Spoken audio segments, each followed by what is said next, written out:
और seat adjustment का, और अब जो है कोयटा का विज़िट कैसा रहेगा उनका, और क्या मुस्लिम लीग नून जो है वो इस तरह हुकूमत बना पाएगी। और दूसरा जो पीटीआई है, आज खान साहब और कुरैशी साहब की साफिर केस के हवाले से समाअत और मज़ीद जो केसेस हैं इस पर भी बात करेंगे, और पीटीआई का क्या स्टांस हो सकता है, और इलेक्शन के हवाले से क्या उनके लिए कोई उनको परमिशन मिली है या नहीं मिली, क्या वो इलेक्शन में जा सकेंगे या नहीं जा सकते, इस पर भी बात करेंगे। आईएमएफ का वफ़द जो है वो पाकिस्तान में मौजूद है, 71 करोड़ की जो है किस्त मिलनी है, 15 नवंबर तक जो है मुज़ाकरात जो है वो पॉलिसी सतह तक जो है वो मुमकिन है। इस सारी सूरत पर बात करने के लिए हमारे साथ मौजूद हैं anchor person doctor Arsalan Farooq साहब, बहुत शुक्रिया आपके वक्त का। दूसरे हमारे मेहमान हैं पीटीआई के रहनुमा हैं मलिक फ़ारूक अवान साहब, सूबाई जो है उम्मीदवार हैं पीटीआई से, और तहसील के सदर भी हैं। बहुत शुक्रिया आपका। डॉक्टर साहब, सबसे पहले आपसे मैं मुखातिब हूँ कि जिस तरह गज़ा में सिचुएशन है, मुसलमान जो हैं, फ़लस्तीनी जो हैं, उनका जीना मुहाल हो चुका है। अमेरिका जो है वो क्यों नहीं कुछ करता? वैसे तो बड़ा वो दावे करता है कि दहशतगर्दी के ख़िलाफ़ जंग लड़ना, और दुनिया का चौधरी बना फिरता है, लेकिन वहाँ पे बच्चों और औरतों को भी नहीं छोड़ा जा रहा। उमर खतावत साहब, बहुत शुक्रिया आपका कि आपने हमें खुसूसी तौर पर अपने इस प्रोग्राम के अंदर दावत दी है। हमारे पुराने दोस्त फ़ारूक अमान साहब से भी आपके इस प्लेटफॉर्म की तवज्जुह से मुलाकात हो गई।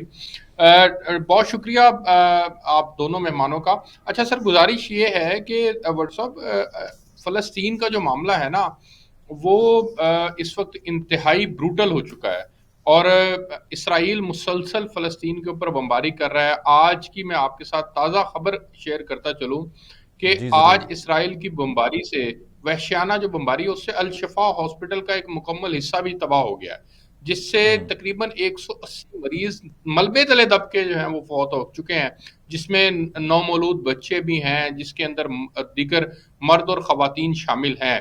अच्छा, अब ये अल शफा हॉस्पिटल वो जगह है जहां पर तमाम लोग रेस्क्यू के लिए जमा हो जाते हैं कि जी हॉस्पिटल को तो कितना ही इंसान दरिंदा क्यों ना हो, लेकिन वो हॉस्पिटल को तो कम से कम टारगेट नहीं करेगा।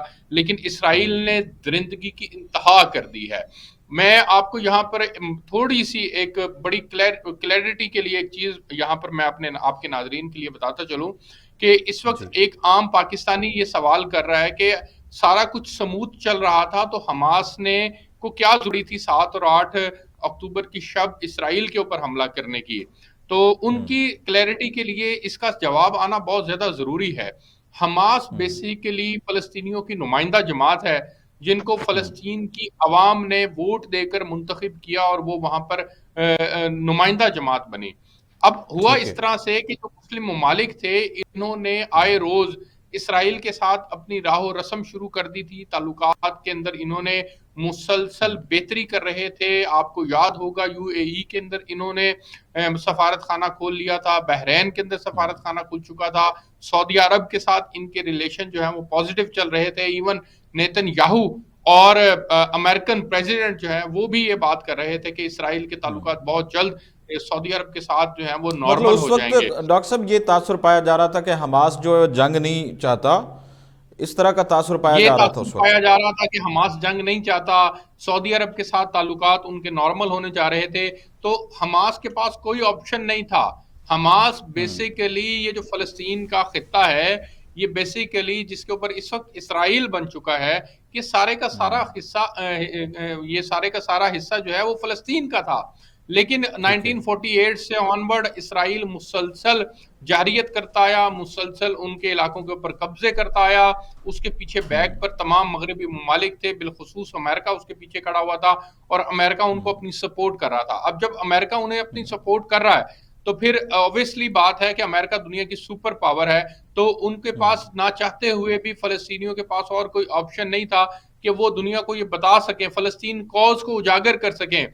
यासर अरफात ने फलस्तीन कॉज को उजागर करने के लिए बड़े इकदाम उठाए थे। इसी तरह से अब इस वक्त जो मौजूदा हमास है, वो हमास ने इस फलस्तीन को एक बार फिर जिंदा किया है, उजागर किया है। ठीक है, उनकी शहादत है, ठीक है, गजा कर दिया उन्होंने, वसाइल थे, उन्होंने अपने तमाम वसाइल इस वक्त इस वक्त दिए हैं इस जंग के अंदर, लेकिन इसके बावजूद आज 40 दिन से जायद हो चुके हैं और वो अपने पाँव के ऊपर खड़े हैं।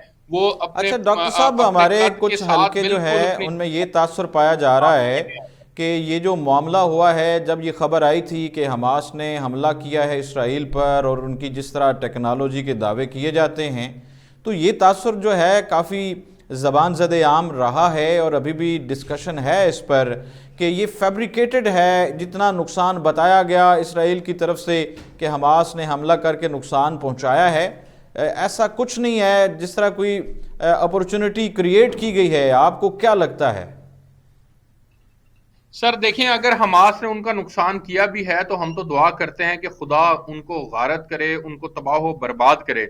लेकिन मैं सिर्फ 1 मिनट के अंदर बताना चाहूंगा कि इस जी। इसराइल की जंग के नतीजे में जो इसराइल का नुकसान हुआ है उसके ऊपर मैं आपके साथ पॉइंट बाय पॉइंट बात करूंगा। सिर्फ 1 से 1.5 मिनट लूंगा, बड़ा इंपॉर्टेंट है, इसको जरा सुनिएगा। पहला यह कि हर मुल्क अब इसराइल से ताल्लुकात पे नजरसानी करने पर मजबूर हो गया है। दूसरा नुकता यह है कि इसराइल जंगी ताकत में चौथे नंबर पे था, अब इसका वो मुकाम जाता रहा है। तीसरा बड़ा इंपॉर्टेंट नुकता यह है कि इस हमें ये मालूम हुआ है कि कमोबेश 300 फौजियों को यरगमाल बनाया गया था, जिसमें कुछ तो मेजर और जनरल लेवल के हैं जो इस वक्त हमास के पास हैं, और 150 के करीब शहरियों को भी कैद किया गया जो हुकूमत में ऊंचे ओहदों पर थे, ये इसराइली हैं। चौथा बड़ा इंपॉर्टेंट नुकता है कि 4 फौजी छावनियों में से असले का जखीरा जो है वो हमास ने समेटा है, जो अपने कंधे पर वो उठाए फिरते हैं। आपने देखा होगा हमास ने अब तक 50 से ज्यादा टैंकों को भस्म कर दिया है। मुसाद के मुख्तलिफ ठिकानों को तबाह किया गया है, इनके लैपटॉप पर कब्जा किया गया है जिनमें गजा या मिडल ईस्ट से मुतल्लिक इसराइली जासूसी के पत्ते दर्ज थे। सातवां बड़ा इंपॉर्टेंट जो नुकसान उनका हुआ है वो फौजियों और पुलिस के छोटे राडारों और दर्जनों वायरलेस पर कब्जा जमा लिया गया है, जो गजा में 40 किलोमीटर के दायरे में एक्टिव होते थे। 1500 रॉकेट दागे जिनसे दुश्मन का भारी जानी और माली नुकसान हुआ। अस्कलान और इसके कुर्ब जवार से 5 लाख इसराइलियों को घर बार छोड़कर रेफ्यूजी कैंप में जाने पर मजबूर किया गया है। 2500 इसराइली इस वक्त तक जहन्नुम वासिल हो चुके हैं। दुनिया के 7 बड़े मुल्कों की इंटेलिजेंस जो है वो फेल हो चुकी है, अपने अहदाफ जो है वो हासिल नहीं कर सकी, उनका नाक कट चुकी है। फलस्तीन के मसले को आलमी सतह पर मुकम्मल तौर पर हमास की इस कार्रवाई ने जिंदा किया है। इसराइल के सफीरों को कुछ मुल्कों से भगा दिया गया है। मगरबी ठीक ममालिक है। के आम शहरियों की निगाह में इनकी हुकूमतों को नंगा कर दिया है। अरब ममालिक में छुपे हुए मुनाफिक बादशाहों और उनके चमचों के चेहरे से नकाब उतार दिया गया है। इस हमले के बाद इसराइल की इकोनॉमी गिर रही है। सबसे इंपॉर्टेंट, इसराइली वजीर आजम को इकॉनमी गिर रही, इसकी ठीक है। आवाम की नजरों में दो कोड़ी का बना दिया गया है। वड्डू साहब, सबसे इंपॉर्टेंट कि आलम इस्लाम के जवानों में शहादत से मोहब्बत पैदा कर दी है और किबला अव्वल पर मर मिटने का हर मुसलमान के अंदर जिंदा हो चुका है। जितनी मुस्लिम हुकूमतें हैं जो अमेरिका के कहने के ऊपर ऑपरेट होती थी, अब वो मुस्लिम हुकूमतें भी सोचने पर मजबूर हो चुकी हैं। अब दुनिया को कदाफी, मुर्सी, सद्दाम वगैरह जो है उनके अंजाम याद आ रहे हैं कि उनको किसने कत्ल करवाया था, और ये भी बहस छिड़ गई है कि इनके कत्ल से आलम इस्लाम को क्या नुकसान हुआ। सल्फी उलमा जी। में यजीदियों की तादाद मुकम्मल तौर पर वाज़ेह हो गई है। यहूदियों के खिलाफ मसीहों और दीगर लोगों के दिलों में नफरत का बीज जो है वो इस इसराइल की ब्रूटल वॉर ने जो है वो जन्म दे दिया है। फलस्तीनी जमीनों पर कब्जा करके जितने गांव बसाए गए, अब एक भी इसराइली रात को चैन से नहीं सो सकता वहां पर। ठीक चंद है। उम्र ठीक है दराज डॉक्टर कैदियों साहब। को रिहा करके दुनिया को बताया कि वो नहीं जो मगरबी मीडिया इन्हें बता रहा है। ये सिर्फ वो नुकसानात हैं जो इसराइल के नुकसान हुए हैं, और ये दुनिया के सामने आने चाहिए थे, जो मैंने वन बाय वन आपके सामने रखे हैं। ठीक है जी, आपका पॉइंट ऑफ व्यू आ गया। डॉक्टर साहब, अभी अवान साहब हमारे साथ मौजूद हैं। अवान साहब, अगर हम मुल्की सियासी सूरत हाल की बात करें तो साइफर केस के हवाले से कुरैशी साहब और ख़ान साहब की आज समाअत भी थी। मज़ीद क्या इस हवाले से आप देखते हैं कि मज़ीद केसेस भी बनाए जा सकते हैं, और क्या पीटीआई के लिए क्या मुश्किलात हैं इस वक्त? जी, सबसे पहले तो मैं फ़लस्तीन के लोगों के साथ इज़हार यकजहती का इजहार करता हूँ। अल्लाह ताला उनको फ़तह दे। दूसरी बात जो आपने की है, देखें आज एक फ़ैसला आया है कि इस्लामाबाद हाई कोर्ट ने जिस तरह सैफर मामले पे जो मज़ीद पेशरफ्त है उसको रोक दिया है, और साथ ही खान साहब पर जो इन्होंने तोशाखाना केस के अलावा जो अभी अलकादर ट्रस्ट में उनको नामजद भी किया और उस पर उनकी गिरफ्तारी भी डाल दी है। और जिस तरह उन्होंने उनकी मिसिज बिशरा बीबी उनको भी नोटिस किया और उनको तलब किया है। तो मैं समझता हूँ कि जिस तरह खान साहब पर ये इन्होंने धड़ाधड़ केस बनाए हैं जो 200 के करीब हैं, और जिस तरह ये उनकी गिरफ्तारियां डाल रहे हैं, तो ये अगर हम देखें तो सारे हालात आपके सामने हैं।